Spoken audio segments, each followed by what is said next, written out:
ఓం భగవాన్ సత్యసాయి సచ్చరిత్ర తపోవనము 3వ రోజు పారాయణము శనివారము 5వ అధ్యాయము వైదిక ధర్మోద్ధరణము. సర్వ వేదాంత గ్రంథాల సారమెల్లా ఒక్క వాక్యాన చెప్పుదునొక్కసారి. అఖిల భూతములందున్న ఆత్మ నీవు, అఖిల భూతములందున్న ఆత్మ నీవు, ఒక్కటే అని మనసున నుండవలయు. బాబా. దేవాలయాల పునరుద్ధరీపానము. దేవాలయాలలో అడుగంటిపోతున్న ఆధ్యాత్మికతను తిరిగి శక్తిమతం చేయటం తన అవతార కార్యక్రమాలలో ఒకటని భగవాన్ బాబా చెప్పారు. 1961 జూన్ 11వ తేదీ నాడు సత్యసాయి బాబా కొందరు భక్తులతో కలిసి బద్రీ యాత్రకు బయలుదేరారు. అందరూ బద్రీలో నారాయణుడిని చూడటానికి వెళుతుంటే మీరు మాత్రం నారాయణుడితో కలిసి బద్రీలోని విగ్రహాలను చూడటానికి వెళుతున్నారు అన్నారు తోటి భక్తులతో భగవాన్ బాబా. శంకరాచార్యుల వారు పరమశివుని గూర్చి ప్రార్థించగా ఈశ్వరుడు ఆయనకు ప్రసన్నుడయ్యి 5 లింగములను ప్రసాదించాడు. శంకరుల వారు బదరి, పూరి, శృంగేరి, ద్వారకా, చిదంబరములలో వాటిని ప్రతిష్ఠించారు అని బాబా తెలియచేశారు. బదరీలో దాదాపు 200 మంది భక్తులు ఆసక్తితో చూస్తుండగా హస్తచాలనంతో బంగారు పళ్ళెరములో 1000 రేకులున్న బంగారు పద్మం సృష్టించారు. మరొక వెండి పళ్ళెములో ఆ బంగారపు పద్మం ఉంచి అందులో బద్రీనారాయణుని విగ్రహం క్రింద ప్రతిష్ఠింపబడిన నేత్రలింగాన్ని తమ హస్తచాలనంతో బయటికి రప్పించి ఉంచారు. ఆ నేత్రలింగములో ఒక నేత్రం చక్కగా చూస్తున్నట్లు కనబడుచున్నది. అప్పుడు స్వామి హస్తచాలనంతో ఒక రజత కలశం సృష్టించారు. అది గంగోత్రి నీటితో నిండిపోయింది. ఆ కలశం అడుగు భాగాన ఒక వ్రేలు నుంచి ప్రక్కకు తీయగా అక్కడొక రంధ్రం ఏర్పడి ఆ జలధారలు నేత్రలింగం మీద పడసాగినాయి. ఆ అభిషేక కార్యక్రమం తర్వాత సాయినాథుడు చేతిని విదిల్చగానే వెండి బంగారు పుష్పాలు ఆ హస్తం నుంచి రాలి లింగానికి పుష్పాభిషేకం చేశాయి. శివునికి తుమ్మి పూలు ప్రీతి కదా అని అర్చకుడు కోరగా స్వామి మరొకసారి హస్తచాలనం చేసి తుమ్మి పూలు రాసిని ప్రత్యక్షపరిచారు. ఆ పూలతో నేత్రలింగాన్ని అలంకరించారు. ఆ విధంగా భగవాన్ బాబా ఆ నేత్రలింగాన్ని శక్తిమతం గావించి తిరిగి యథాస్థానానికి పంపారు. ఈ పేరా చాలా ముఖ్యమైనది. మళ్ళొకసారి చదువుతున్నాను. శంకరాచార్యుల వారు పరమశివుని గూర్చి ప్రార్థించగా ఈశ్వరుడు ఆయనకు ప్రసన్నుడయ్యి 5 లింగములను ప్రసాదించాడు. శంకరుల వారు బదరి, పూరి, శృంగేరి, ద్వారకా, చిదంబరములలో వాటిని ప్రతిష్ఠించారు అని బాబా తెలియచేశారు. బద్రీలో దాదాపు 200 మంది భక్తులు ఆసక్తితో చూస్తుండగా హస్తచాలనంతో బంగారు పళ్ళెరములో 1000 రేకులున్న బంగారు పద్మం సృష్టించారు. మరొక వెండి పళ్ళెములో ఆ బంగారుపు పద్మం ఉంచి అందులో బద్రీ నారాయణుని విగ్రహం క్రింద ప్రతిష్ఠించబడిన నేత్రలింగాన్ని తమ హస్తచాలనంతో బయటికి రప్పించి ఉంచారు. ఆ నేత్రలింగములో ఒక నేత్రం చక్కగా చూస్తున్నట్లు కనబడుచున్నది. అప్పుడు స్వామి హస్తచాలనంతో ఒక రజత కలశం సృష్టించారు. అది గంగోత్రి నీటితో నిండి ఉంది. ఆ కలశం అడుగు భాగాన తన వ్రేలు నుంచి ప్రక్కకు తీయగా అక్కడొక రంధ్రం ఏర్పడి ఆ జలధారలు నేత్రలింగం మీద పడసాగినాయి. ఆ అభిషేక కార్యక్రమం తర్వాత సాయినాథుడు చేతిని విదిల్చగానే వెండి బంగారు పుష్పాలు ఆ హస్తం నుంచి రాలి లింగానికి పుష్పాభిషేకం చేశాయి. శివునికి తుమ్మి పూలు ప్రీతి కదా అని అర్చకుడు కోరగా స్వామి మరొకసారి హస్తచాలనం చేసి తుమ్మి పూల రాశిని ప్రత్యక్షపరిచారు. ఆ పూలతో నేత్రలింగాన్ని అలంకరించారు. ఆ విధంగా భగవాన్ బాబా ఆ నేత్రలింగాన్ని శక్తిమతం గావించి తిరిగి యథాస్థానానికి పంపారు.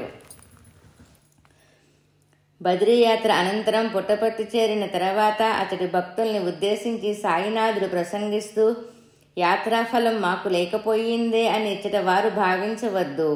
శ్రీమన్నారాయణుడు మీ చెంతనే ఉన్నాడు, మీ సమక్షముననే ఉన్నాడు.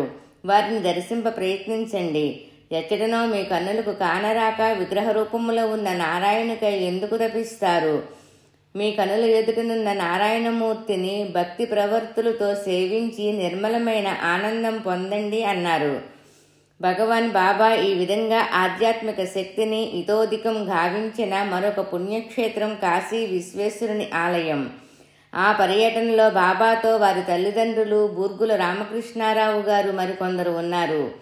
విశ్వేశ్వరలింగాన్ని సందర్శించినప్పుడు బాబా విభూతిని సృష్టించి ఆ లింగానికి 3 వెడల్పాటి గీతలుగా దిద్దారు.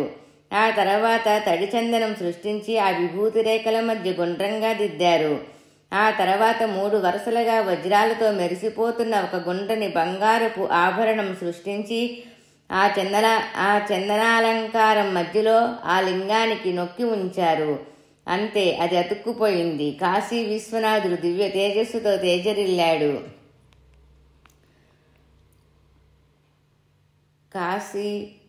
భగవాన్ కాశీ దర్శనం మరొకసారి చదువుతున్నాను. భగవాన్ బాబా ఈ విధంగా ఆధ్యాత్మిక శక్తిని ఇతోధికం గావించిన మరొక పుణ్యక్షేత్రం కాశీ విశ్వేశ్వరుని ఆలయం. ఆ పర్యటనలో బాబాతో వారి తల్లిదండ్రులు, బూర్గుల రామకృష్ణారావు గారు మరికొందరు ఉన్నారు. విశ్వేశ్వరలింగాన్ని సందర్శించినప్పుడు బాబా విభూతిని సృష్టించి ఆ లింగానికి 3 వెడల్పాటి గీతలుగా దిద్దారు. ఆ తర్వాత తడిచందనం సృష్టించి ఆ విభూతి రేఖల మధ్య గుండ్రంగా దిద్దారు. ఆ తర్వాత 3 వరుసలుగా వజ్రాలతో మెరిసిపోతున్న ఒక గుండ్రని బంగారపు ఆభరణం సృష్టించి ఆ చందనాలంకారం మధ్యలో ఆ లింగానికి నొక్కి ఉంచారు. అంతే, అది అతుక్కుపోయింది. కాశీ విశ్వనాథుడు దివ్య తేజస్సుతో తేజరిల్లాడు. స్వామి జామ్నగర్ రాజమాత అభ్యర్థనపై గుజరాత్లోని సోమనాథ దేవాలయం సందర్శించారు. గజనీ మహ్మద్ తన దండయాత్రలలో ఆ దేవాలయాన్ని అనేక పర్యాయాలు ముట్టడించి బంగారపు ఆభరణాలు, రత్నరాసులు దోచుకొనిపోయి చివరిసారి ఆ శివలింగాన్ని కూడా పెకిలించి అడుగున ఉన్న రత్నాలను తీసుకొని వెళ్ళాడు. ఆ తర్వాత భక్తులు ఆ స్థానములో మరొక రాతిలింగం ప్రతిష్ఠ చేసి పూజా పునస్కారాలు జరుపుతున్నారు. జామ్నగర్ దిగ్విజయ సాహెబ్ ఎంతో వ్యయ ప్రయాసలతో ఆ ఆలయానికి పూర్వవైభవం సంతరింపచేయాలని ఎన్నో పనులు చేశారు. చివరకు బ్రహ్మాండమైన గాలిగోపురం నిర్మించారు. దానికి దిగ్విజయ గోపురం అని పేరు. భగవాన్ బాబా దానిని ఆవిష్కరించి ఆలయం గర్భగుడి లోపలకు ప్రవేశించి కొన్ని బంగారు బిల్వపత్రాలను సృష్టించి 4 అడుగుల ఎత్తైన ఆ లింగంపై అభిషేకించారు. ఆ లింగం అడుగు భాగాన జ్యోతిర్లింగం ఉన్నదని చెప్పి సత్యసాయి భగవానుడు ఆ జ్యోతిర్లింగాన్ని తన దివ్య హస్తాలతో తెప్పించి అందరికీ చూపించారు. దాని నుండి తేజస్సు మిరుమిట్లు గొలుపుతూ ప్రకాశించింది. ఆ జ్యోతిర్లింగాన్ని శక్తిమతం చేసిన తర్వాత భగవాన్ బాబా బద్రీలో వలె ఆ లింగాన్ని యథాస్థానానికి పంపకుండగా ఇక ఈ ఆలయానికి ఎటు నుంచి శత్రుపీడ లేదు. అందువల్ల ఈ జ్యోతిర్లింగాన్ని అందరూ పూజించడానికి వీలుగా ఇక్కడే బయటనే ఉంచదలిచాను అని ఒక వెండి పీఠం సృష్టించి దానిపై అతికించి నిలిపారు. సోమనాథ్ మరొక్కసారి జామ్నగర్ దిగ్విజయ సాహెబ్ ఎంతో వ్యయ ప్రయాసలతో ఆ ఆలయానికి పూర్వవైభవం సంతరింపచేయాలని ఎన్నో పనులు చేశారు. చివరకు బ్రహ్మాండమైన గాలిగోపురం నిర్మించారు. దానికి దిగ్విజయ గోపురం అని పేరు. భగవాన్ బాబా దానిని ఆవిష్కరించి ఆలయం గర్భగుడి లోపలకు ప్రవేశించి కొన్ని బంగారు బిల్వపత్రాలను సృష్టించి 4 అడుగుల ఎత్తైన ఆ లింగంపై అభిషేకించారు. ఆ లింగం అడుగు భాగాన జ్యోతిర్లింగం ఉన్నదని చెప్పి సత్యసాయి భగవానుడు ఆ జ్యోతిర్లింగాన్ని తన దివ్య హస్తాలతో తెప్పించి అందరికీ చూపించారు. దాని నుండి తేజస్సు మిరుమిట్లు గొలుపుతూ ప్రకాశించింది. ఆ జ్యోతిర్లింగాన్ని శక్తిమతం చేసిన తర్వాత భగవాన్ బాబా బద్రీలో వలె ఆ లింగాన్ని యథాస్థానానికి పంపకుండగా ఇక ఈ ఆలయానికి ఎటు నుంచి శత్రుపీడ లేదు. అందువల్ల ఈ జ్యోతిర్లింగాన్ని అందరూ పూజించడానికి వీలుగా ఇక్కడ బయటనే ఉంచదలిచాను అని ఒక వెండిపీఠం సృష్టించి దానిపై అతికించి నిలిపారు. ఈ పర్యటనలోనే బాబా భక్త బృందంతో కలిసి ద్వారకా చేరుకున్నారు. అక్కడ స్వామి కృష్ణుని ఆలయ ప్రాంగణంలోకి ప్రవేశించి తమ దివ్య పాదస్పర్శతో ఆలయాన్ని పునీతం చేశారు. సాయికృష్ణుడు వేలాది మంది భక్తులకు అక్కడ దర్శనం ప్రసాదించారు. అనంతరం స్వామి భక్త బృందాన్ని తీసుకొని సముద్ర తీరానికి చేరుకున్నారు. అక్కడ వారినందరినీ చుట్టూ కూర్చొనమని తన ముందు ఇసుకను ఒక చిన్న కుప్పగా పోసి తన దివ్య హస్తాన్ని లోపలికి పోనిచ్చి బంగారు కృష్ణ విగ్రహం బయటకు తీశారు. ఆ అద్భుత సన్నివేశం వల్ల ద్వారకా ఆలయం ఆధ్యాత్మిక శక్తితో నిండిపోయినట్లు భగవన్ బాబా ప్రకటించారు. సత్యసాయినాథుని దివ్యస్పరిశతో శక్తి పొందిన మరొక దేవాలయం ఆంధ్రప్రదేశ్లోని శ్రీశైలము. అక్కడ స్వామి ఆలయంలో ప్రవేశించి బంగారు బిల్వపత్రాలను అప్పటికప్పుడు సృష్టించి కురిపిస్తూ మల్లికార్జున స్వామికి అభిషేకించారు. మహారాష్ట్రలోని పండరీపురం వెళ్ళినప్పుడు భగవాన్ బాబా అక్కడ పాండురంగనితో పాటు ఉన్న రుక్మిణీదేవిని చూసి పచ్చల కంఠహారాన్ని సృష్టించి ఆమెకు అలంకరించారు. ఈ విధంగా సాక్షాత్తు భగవంతుడు పరబ్రహ్మ స్వరూపుడు అయిన సత్యసాయినాథుడు దేవాలయాలలో మూల విగ్రహాల శక్తిని పునరుజ్జీవనం గావించారు. దేవాలయాలన్నీ స్వామి పవిత్ర దేవాలయాలే కదా. మానవ దేహమే దేవాలయం, దేహి దేవుడు. దేవాలయ నిర్మాణంలోని పరమార్థాన్ని అందరం అర్థం చేసుకోవాలి. ముహూర్త నిర్ణయం. 1962లో భగవాన్ బాబా ప్రశాంతి నిలయములో వేదపురుష జ్ఞానయజ్ఞం నిర్వహించాలని సంకల్పించారు. దేశం నలుమూలల నుంచి వేద విధులైన ఘనపాటీలు విద్వద్యరేణ్యులు విచ్చేశారు. యజ్ఞ ప్రారంభం 1-10-1962 తేదీ ఉదయం 9:30 అని భగవాన్ బాబా ముహూర్తం నిర్ణయించారు.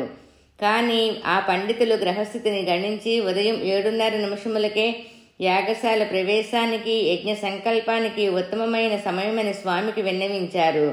అప్పుడు స్వామి 9:30 శుభప్రదంగా ఉందనుకున్నాను, ఆలోచించండి అన్నారు. ఆ పండితులలో వారణాసి సుబ్రహ్మణ్య శాస్త్రి గారు, కామావధాని గారు, బైరాగి శాస్త్రి గారు తప్ప మిగిలిన వారు స్వామి దివ్యత్వం గురించి తెలియని వారు. అందువల్ల వారు మరలా స్వామితో ఉదయం 7:30 యజ్ఞ సంకల్పానికి మంచి ముహూర్తము అన్నారు. స్వామి చిరునవ్వుతో సరేనన్నారు. అక్టోబర్ 1వ తేదీ నాడు ఋత్వికులు పండితులు ఉదయం 6:30 చిత్రావతిలో స్నానం చేసి సంధ్యావందనములు పూర్తి చేసుకొని స్వామి ప్రసాదించిన పట్టు వస్త్రాలు ధరించి వెండి పంచపాత్రలలో నీళ్లు తీసుకొని సరిగ్గా 7 గంటలకు యజ్ఞశాలకు చేరటానికి బయలుదేరారు. అంతలో ఉన్నట్లుండి ఒక్కసారిగా ఉరుములు మెరుపులతో కుంభవృష్టి ఆరంభమైంది. 7 గంటల నుంచి 9 గంటల వరకు కని విని ఎరగని వర్షం ఎడతెరిపి లేకుండా కురిసింది. చిత్రావతి పొంగి పొరలసాగింది. పండితులు ఎక్కడ వారక్కడ ఆగిపోయారు.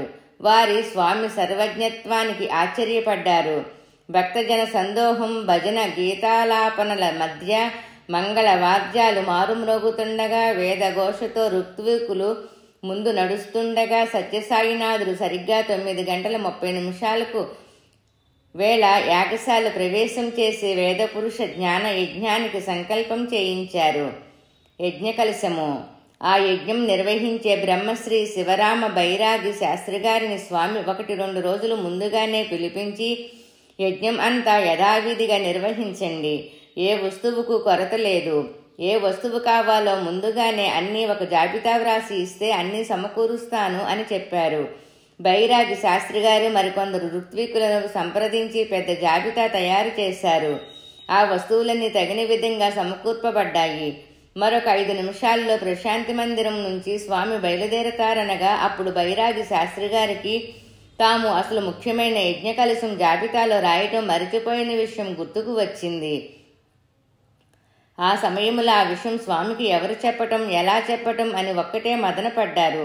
చివరకు శివరామ బైరాగి శాస్త్రి గారు ఆ బాధ్యత వహించి స్వామిని క్షమించమని వేడుకొని యజ్ఞ కలశం విషయం విన్నవించారు.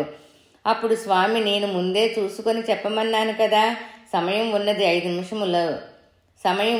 నిమిషములా అని గదిలోకి వెళ్ళి 3 నిమిషముల్లో అద్భుతమైన శిల్ప సంపద ఉట్టిపడుతున్న ఒక వెండి కలశాన్ని తెచ్చి ఇచ్చారు.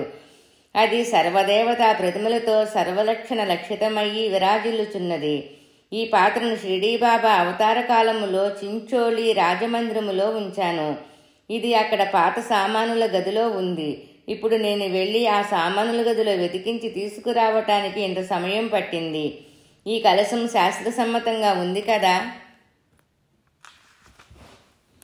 ఇక యజ్ఞం ప్రారంభించండి అన్నారు. ఆ పాత్రపై సాయిబాబా అనటానికి గుర్తుగా హిందీలో సా బా అని కూడా అక్షరాలున్నాయి. ఈ ఘట్టాన్ని కొన్ని సంవత్సరాల తర్వాత ఆడిటోరియంలో బాబా సన్నిధిలో ఉపన్యాసిస్తూ బైరాగి శాస్త్రి గారు తెలియచేశారు. వైదిక ధర్మోద్ధరణము 5వ అధ్యాయము, భగవాన్ శ్రీ సత్యసాయి సచ్చరిత్ర, తపోవనము, 85వ పేజీ. ముహూర్త నిర్ణయం. 1962లో భగవాన్ బాబా ప్రశాంతి నిలయములో వేదపురుష జ్ఞానయజ్ఞం నిర్వహించాలని సంకల్పించారు. దేశం నలుమూలల నుంచి వేద విధులైన ఘనపాఠీలు, విద్వన్వరేణ్యులు విచ్చేశారు.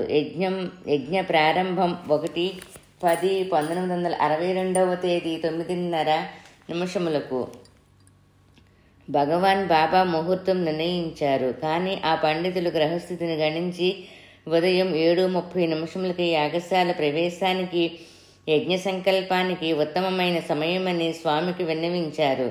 అప్పుడు స్వామి 9:30 శుభప్రదంగా ఉందనుకున్నాను, ఆలోచించండి అన్నారు ఆ పండితులతో. వారణాసి సుబ్రహ్మణ్య శాస్త్రి గారు, కామావధాని గారు, బైరాగి శాస్త్రి గారు తప్ప మిగిలిన వారు స్వామి దివ్యత్వం గురించి తెలియదు.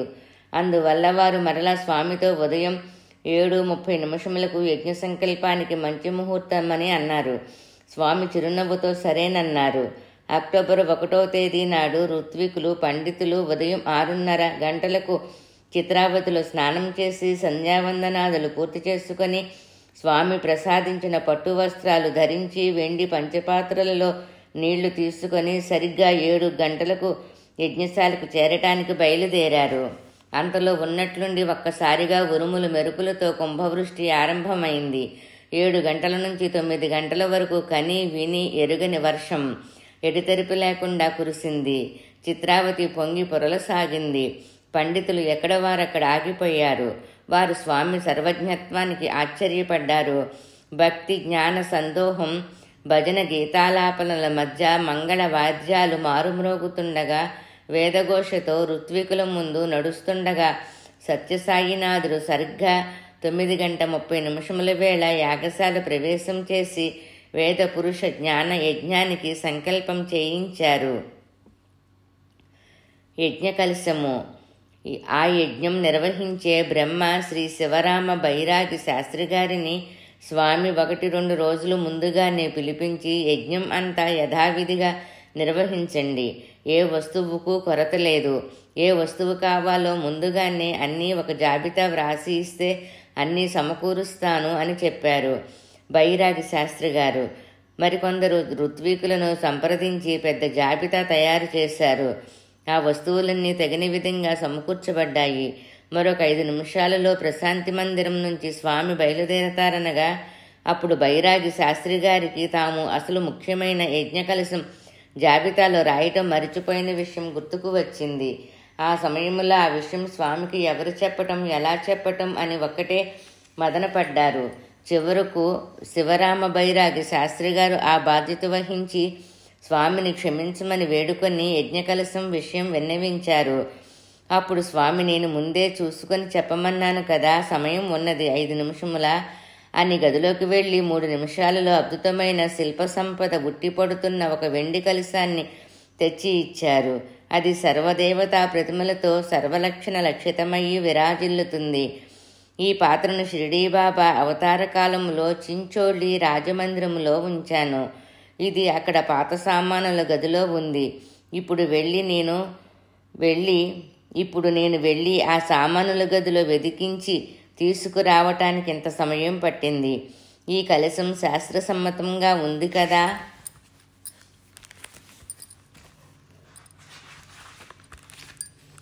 ఇక యజ్ఞం ప్రారంభించండి అన్నారు. ఆ పాత్రపై సాయిబాబా అనటానికి గుర్తుగా హిందీలో సా బా అని కూడా అక్షరాలున్నాయి. ఈ ఘట్టాన్ని కొన్ని సంవత్సరాల తర్వాత ఆడిటోరియంలో బాబా సన్నిధిలో ఉపన్యాసిస్తూ బైరాగి శాస్త్రి గారు తెలియచేశారు. వైదిక ధర్మోద్ధరణము. నా అవతార కార్యక్రమంలో ఒకటి అయిన గోబ్రాహ్మణ వేద పోషణములకు తద్వారా వైదిక ధర్మోద్ధరణకు పునాదులు వేస్తున్నాను అని బాబా ప్రకటించారు. ఆ వేదపురుష సప్తాహ జ్ఞాన యజ్ఞ మహోత్సవంలో భగవాన్ బాబా వేదపురుషులుగా ఆసీనులయ్యారు. వేద విజ్ఞాన ఘనులైన బ్రహ్మశ్రీ చెరుకుపల్లి కామవదానులు గారు, సర్వద్వక్షులుగా ఆమ్నాయ వాచస్పతి బ్రహ్మశ్రీ ఉప్పలూరు గణపతి శాస్త్రి గారు వేదశాస్త్ర ధర్మోపన్యాస సభలకు అధ్యక్షులుగా నియమింపబడ్డారు. గణపాటీలు, పండిత ప్రకాండులు, పలువురు శ్రీయుతులు బులుసు అప్పన్న శాస్త్రి గారు, కడియాల సీతారామ శాస్త్రి గారు, కుప్ప లక్ష్మావదాని గారు, వారణాసి సుబ్రహ్మణ్య శాస్త్రి గారు, రేమళ్ళ సూర్యప్రకాశ శాస్త్రి గారు, కల్లూరి వీరభద్ర శాస్త్రి గారు, కుప్ప బైరాగి శాస్త్రి గారు, వెంపరాల సూర్యనారాయణ శాస్త్రి గారు, కొంపెల్ల అమ్మన్న శాస్త్రి గారు, హోత వెంకటరామ శాస్త్రి గారు ఆ యజ్ఞోత్సవాల్లో పాల్గొన్నారు. పార్థివ శివలింగార్చన, మంత్రజపము, శ్రీమద్ రామాయణ, భాగవత, దేవీ భాగవత, శ్రీ భాష్యాది పారాయణములు, సూర్య నమస్కారములు, నవగ్రహ జపములు నిర్వహించారు. ఋగ్వాజు సామవేద పారాయణము వీణుల విందయి విరాజిల్లింది. అతిరుద్రయాగము నిర్వహింపబడింది. ఆ సప్తాహము మహావైభవముతో కనుల పండుగగా జరిగింది. ఆనాటి సభలో భగవాన్ బాబా ప్రసంగిస్తూ, ఆత్మస్వరూపులారా, సనాతన ధర్మ సంస్థాపనము చేసి సర్వదేశములకు శాంతి సౌఖ్యములను సమకూర్చటమే నా అవతార ఉద్దేశము. నా సంకల్పానికి తిరుగులేదు. ఎటువంటి వారు నా కార్యమునకు అడ్డురాలేరు, రాజాలరు. ఇది నిజము నిజము. కామ సంకల్పముతో యజ్ఞమును ఆచరించుట శ్రేయస్సు కాదని, విశ్వమానవ కళ్యాణం కోసం చేసే జ్ఞానయజ్ఞమే శ్రేష్టమని పూర్వావతారములో గీతలో చెప్పే ఉన్నాను. యజ్ఞమంటే త్యాగము, త్యాగమంటే స్వార్థరాహిత్యము. వేదము దేవతలను ఉద్దేశించి యజ్ఞము చేయమని శాసించింది. ఆజ్య పురోడాసాది ద్రవ్యము అగ్నిముఖంగా దేవతలకు అర్పింపమన్నది. వాటిని అగ్నిదేవతలకు అందిస్తున్నాడు. ఇది సంభవమా అని కుమతులు ప్రశ్నింపవచ్చును. మన ఊరి పోస్టాఫీసులో మనీ ఆర్డర్ చేయబడిన ద్రవ్యము మన దేశములో కాదు, ఖండాంతరముల యందు వారికి కూడా చేరుచున్నది కదా. ఇంత సందేహం ఎందుకు? యజ్ఞాల వల్ల దేవతలు తృప్తులయ్యి వర్షములు కురిపిస్తున్నారు. వర్షముల వల్ల సమృద్ధిగా పంటలు పండి పుష్కలముగా అన్నము లభిస్తున్నది. అన్నము వల్ల భూత సంఘాలు జన్మిస్తున్నాయి. కాబట్టి విశ్వ కళ్యాణానికి యజ్ఞం మూలాధారమై ఉన్నది. యజ్ఞకర్మమును పుట్టింది, కర్మము బ్రహ్మమును పుట్టింది. బ్రహ్మము అక్షర పురుష రూపమై ఉన్నది. ఆ అక్షర స్వరూపమే ప్రణవము. ఆ ప్రణవమే వేదములకు మూలము. కాబట్టి నా స్వరూపమైన యజ్ఞము మానవులకు అనుష్ఠింపదగినదని విధింపబడింది. ఈ యజ్ఞ శిష్టామృతాన్ని ఆరగించిన వారు ఇహమున నిత్య సంతృప్తులయ్యి పరమున బ్రహ్మసాయుధ్యము పొందుట నిసంశయము అన్నారు. మరొక సంవత్సరం యజ్ఞోత్సవాలలో భగవాన్ బాబా ప్రసంగిస్తూ, ఒకానొక సమయములో ప్రజలలో త్యాగశీలము, స్వార్థరహిత సేవలు క్షీణించి అహంకార మమకారాలు అభివృద్ధి అయ్యాయి. అప్పుడు వేదము కృష్ణ మృగ రూపం ధరించి అరణ్యాలలోకి పరిగెత్తుకు వెళ్ళింది. మహర్షులు, వేద పండితులు దానిని అనుసరించి చివరకు ఎంతో ప్రయత్నించి దాని చర్మమును మాత్రమే తీసుకువచ్చారు. ఈ సంఘటన పురస్కరించుకొని ఈనాడు కూడా వేద విహిత యజ్ఞాలు ఆచరించే సమయంలో ఋత్వికులు కృష్ణమృగ చర్మం ధరించి ఆ జింక చర్మంపై ఆసీనులయ్యి అగ్నిదేవుని ఆరాధన చేస్తున్నారు. బాహ్య దృష్టికి అది చర్మము, అయితే యజ్ఞ దృష్టికి అది శర్మము. శర్మము అంటే ఆనందము, సుఖము అని అర్థము. యజ్ఞములో పాల్గొనేవారు తాము ఆనందించి లోకానికి అంతటికి ఆనందాన్ని అందిస్తారు. ప్రశాంతి నిలయములో ఆచరించబడే యజ్ఞానికి ఫలత్యాగ స్వరూపమైన ఆనందమే గమ్యము. ఈ క్రతువు ఒక వ్యక్తి నిమిత్తము కాదు, ఒక దేశమునకు సంబంధించినది కాదు. ఇది విశ్వ కళ్యాణమును ఆశించి జరపబడుచున్నది అని పలికారు. యజ్ఞ పరిసమాప్తి అనంతరం పూర్ణాహుతి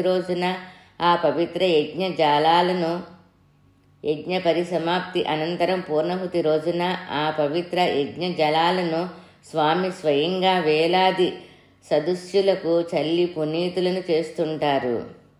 సదస్సులు అంటే సభలో ఉన్న వాళ్ళందరూ. ఆయుధ పూజ. విజయదశమి నాడు యుద్ధములో ఉపయోగించే కత్తి కటారులకు ఆయుధ పూజ చేస్తారు. మానవుని దగ్గరున్న కామ క్రోధ లోభ మోహ మద మాత్సర్యాలనే ఆయుధాలను కూడా అదేవిధంగా పూజించాలి అంటారు భగవాన్ బాబా. వాటిని భగవంతుని వైపుకు మరలించటమే వాటిని పూజించటం. ఆ ప్రభువు వైపుకు త్రిప్పేసరికి ఆ దుర్గుణాలు సుగుణంగా మారిపోతాయి. కామము అంటే తీవ్రమైన కోరిక. దానిని భగవంతుని వైపు మరల్చు. అప్పుడది భగవంతుని దర్శించాలని, ఆయనను ప్రసన్నం చేసుకొనాలని, ఆయన అనుగ్రహం పొందాలని తప్పించిపోతుంది. అప్పుడు కామము కాంక్షగా మారిపోతున్నది. క్రోధము అంటే కోపం. దానిని భగవంతుని వైపుకు త్రిప్పు. భగవానుడు ఇంకా రాలేదే, ఎన్నాళ్ళు నేను ఎదురు చూడాలి, నాలో ఏమి తప్పున్నది, ఎందుకు నన్ను అనుగ్రహించడు అని ఆయనపై పంతం పట్టు. ఆ క్రోధం పట్టుదలగా మారుతున్నది. లోభము అంటే పిసినారితనము. ఆ లోభగుణాన్ని భగవంతుని వైపు మరల్చు. భగవంతుడు నావాడు, నాకే చెందినవాడు, ఆయన నా ప్రభువు, నేను ఆ ప్రభువుకు చెందినవాడను అని అలమటించిపోతుంది. అప్పుడు ఆ లోభగుణము ఆర్తిగా మారుతున్నది. మోహము అంటే వివేకం కోల్పోవటం. దానిని భగవంతుని వైపుకు త్రిప్పు. భగవంతుడు లేకపోతే నేను బ్రతకలేను, ఆయన తోడిదే నా లోకము అని ఎవరి మాట వినకుండా, ఎవరిని లెక్క చేయకుండా పిచ్చిదైపోతుంది మనసు. అంటే ఆ మోహము మూఢభక్తిగా మారుతున్నది. మదము అంటే గర్వము. దానిని భగవంతుని వైపు పోనివ్వు. నాకు భగవంతుని అండ ఉన్నది, నన్నెవరూ ఏమీ చెయ్యలేరు, నాకేమీ భయము లేదు, భగవంతుడు నన్నెందుకు వదిలిపెడతాడు అనే భావాలతో మదము విశ్వాసంగా మారిపోతుంది. మాత్సర్యము అంటే అసూయ. దానిని పరమాత్ముని వైపు ప్రసరింపచేయి. నా స్వామి, నా ప్రభువు వేరొకరి వాడవుతున్నాడే, నాకు దూరమవుతున్నాడే అని ఆరాటపడిపోవటము వల్ల ఆ మాత్సర్యము తపనగా మారిపోతుంది. సర్కస్లో సింహాలు వాటి మాస్టారు చెప్పినట్లుగా వింటాయి. అలాగే అరిషడ్వర్గాల్ని కూడా వాటి అధిపతికి అప్పచెప్పినప్పుడు అవి వాటి తీవ్రతలను వదిలిపెట్టి సాత్వికంగా మారిపోతాయి. అదే ఆయుధ పూజ అంటే అని అన్నారు భగవాన్ బాబా. ఓం శ్రీ సత్య సాయి పరబ్రహ్మణే నమః. శాంతి శాంతి శాంతి. 5వ అధ్యాయము సంపూర్ణం.